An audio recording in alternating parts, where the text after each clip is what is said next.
Vira e mexe, quando a seleção brasileira vai mal, a gente fica se perguntando, caramba, por que não temos mais jogadores como antes? Por que os jogadores não são mais tão decisivos? Por que não são mais talentosos? E aí várias pessoas ficam comparando, por exemplo, com o Ronaldo Fenômeno, com o Ronaldinho, aquela safra que teve dos anos 2000 para trás, que a gente sempre estava acostumado a ver. Porém, uma outra pergunta que a gente precisa fazer é a seguinte: por que tem vários jogadores que compõem a seleção brasileira atualmente, mesmo não possuindo a mesma técnica dos jogadores do passado, por que eles rendem tanto nos clubes e não conseguem render na seleção? E é o caso desse vídeo que eu vou falar de 3 jogadores específicos, que são Gabriel Jesus, Roberto Firmino e Vinícius Júnior. A gente precisa falar desses 3 jogadores, porque nós estamos falando de 3 jogadores muito vitoriosos. 2 desses 3 ganharam Champions League. E 2 desses 3 foram fundamentais na conquista.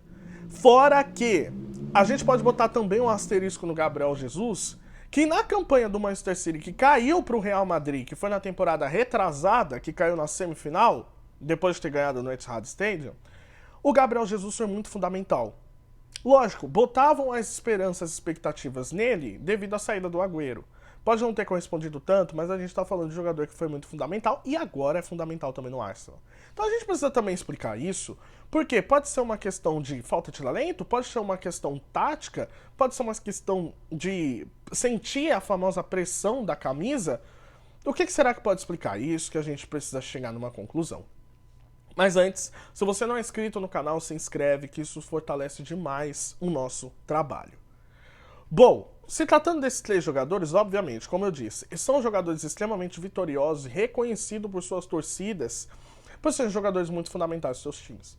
Por mais que, por exemplo, o Gabriel Jesus, que é o primeiro que eu vou falar aqui, ele não se tornou ídolo do Manchester City, mas a gente está falando de um cara que em 236 jogos fez 95 gols, 46 assistências. Ganhou Premier League atrás de Premier League. Foi titular em vários momentos.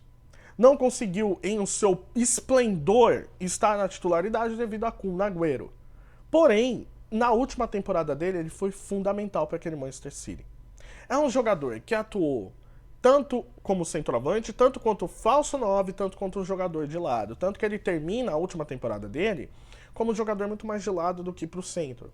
Mas, indo do lado para dentro e atuando muito mais na faixa central, na temporada 21-22, ele foi fundamental para o Manchester City naquele momento, fazendo gol decisivo. Inclusive contra o Real Madrid ele foi muito bem também, é que o time apagou no final. Mas ele foi muito bem. E na seleção, ele possui 61 jogos, 19 gols. E aí o Gabriel Jesus, o que a gente pode fazer uma retrospectiva dele aqui? Antes da Copa de 2018, ele era muito aplaudido ali na seleção brasileira. Quando o Tite ele pega e consegue fazer a figura do Gabriel Jesus ser fundamental, a gente via que aquele menino tinha potencial. E ele tinha mesmo, não é à toa que o Guardiola ligou para ele querendo a contratação, né? Quando ele estava ainda no Palmeiras. Então a gente está falando de um cara que estava atuando muito mais na sua posição. Na Copa de 2018, se você for observar, o Gabriel Jesus atuava muito mais como volante do que como atacante de fato. O Tite, que sempre preza por uma defesa muito consistente, acabou fazendo com que o jogador atuasse muito mais fora da sua posição. E isso prejudicou demais a imagem do Gabriel Jesus. Acabando a fase da Copa do Mundo, ele retorna para o Manchester City, ele não vai tão bem, mas depois ele vai se recuperando. Ele sai da posição de um centroavante, que ele era, e ele passa a jogar muito mais pelo lado direito. Então, constantemente você via o Manchester City jogando com falso 9, jogando muitas vezes ali com Sterling, ora com Sterling como falso 9, ora com o Bernardo Silva como falso 9 e o Gabriel Jesus atuando como ponta direita. Ele começa a ir bem e depois ele volta a jogar como um cara mais de referência de área, mas saindo muito mais da área. Então o que a gente pode atrelar aqui ao Gabriel Jesus? A falta de posição. E isso também vai dizer muito sobre o Roberto Firmino.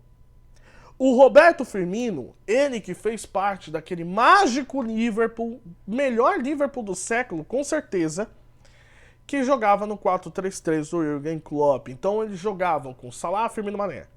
Tanto que é um dos melhores trios desse século aqui. E o que a gente pode dizer do Roberto Firmino? Na seleção, o Roberto Firmino jogava como centroavante.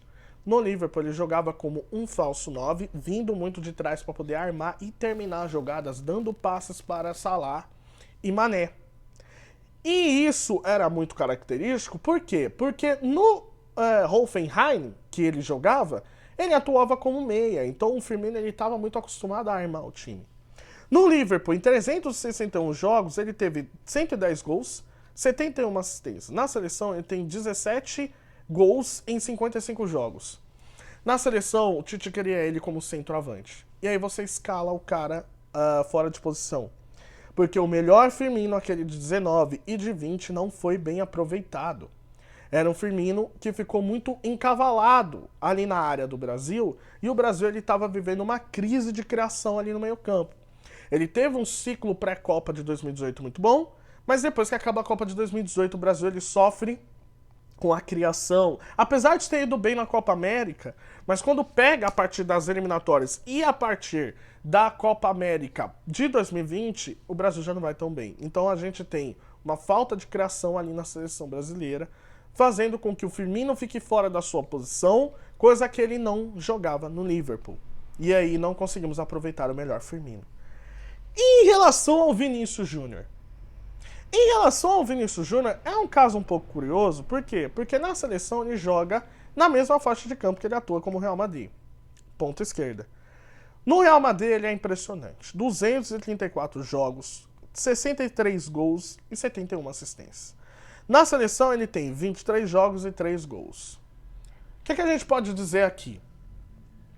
A gente pode dizer que o Real Madrid, a forma como o Real Madrid joga, sendo um time que propõe menos o jogo do que o Brasil, e não é porque o Brasil tá com o Fernando Diniz agora não. Desde o Tite o Brasil já tava assim.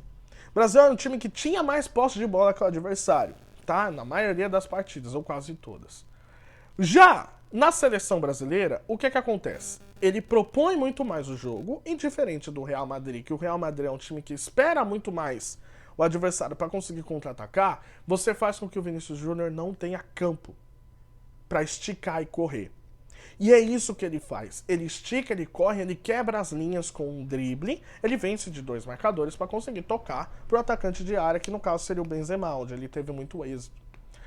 E assim, fazendo com que o Brasil ele tenha mais posse de bola, ele empurre o adversário para sua área, fica mais difícil você quebrar a linha, fica mais difícil você ter ali um improviso, no caso que o Vinícius Júnior já está mais acostumado, para conseguir encontrar sua referência. Então vai exigir muito mais dele, vai exigir muito mais paciência, coisa que ele não está acostumado a fazer. Talvez se o Brasil baixasse as linhas mais um pouco e deixasse o Vinícius Júnior mais à vontade para ele conseguir correr, aí a gente poderia ter um resultado diferente? Poderíamos. Porque por mais que o Vinícius Júnior atue na mesma faixa de campo, o sistema tático como um todo não faz com que ele aproveite o melhor talento dele. Então nós estamos falando de caras extremamente vencedores, que são caras talentosos, que possuem um grande potencial. O Firmino já está em baixa porque ele está na Arábia, mas o Gabriel Jesus é protagonista no Arsenal, o Vinícius Júnior é protagonista do maior clube do mundo, que é o Real Madrid. Junto a isso, a gente pode se atribuir especificamente à tática? Não só isso. A gente pode admitir também que o jogador não estava no dia inspirado, ele não tem um momento muito bom inspirado na seleção brasileira, e a gente também pode aproveitar e falar que na seleção brasileira tem um peso completamente diferente. Onde você está no Real Madrid, por exemplo, por mais que você esteja no maior clube do mundo, onde a camisa pesa, que é esse o argumento de muita gente, a seleção brasileira você está carregando o peso de um país. E principalmente numa Copa do Mundo, o psicológico precisa estar em dia. Então você sente o maior peso. Você não pode errar. Numa Copa são apenas 7 jogos. Enfim, é uma série de um peso maior. Fora que na seleção você não treina tanto quanto no clube. Mas, como cada vez mais você precisa deixar o jogador fazer as funções como faz no clube, retirá-los das suas características, é complicado e acaba jogando o jogador para os leões. Foi o caso que aconteceu com Gabriel Jesus e Firmino na maioria das vezes. Jogarem fora das suas posições. E o Vinícius Júnior está sendo pecado por uma tática que não favorece. Como, por exemplo, o Real Madrid joga comparado à seleção brasileira. Obviamente os jogadores têm culpa, mas é uma coisa que a gente precisa se preocupar. Porque por mais que a nossa geração não seja comparada a Ronaldo, Ronaldinho, etc., é uma geração que ainda tem brasileiros protagonistas. E a gente precisa respeitar as características desses jogadores e adaptá-los para a seleção. Eu gostaria de saber a sua opinião, deixe sua opinião aqui no vídeo, se inscreva no canal, deixa o like, tamo junto e até a próxima. Valeu!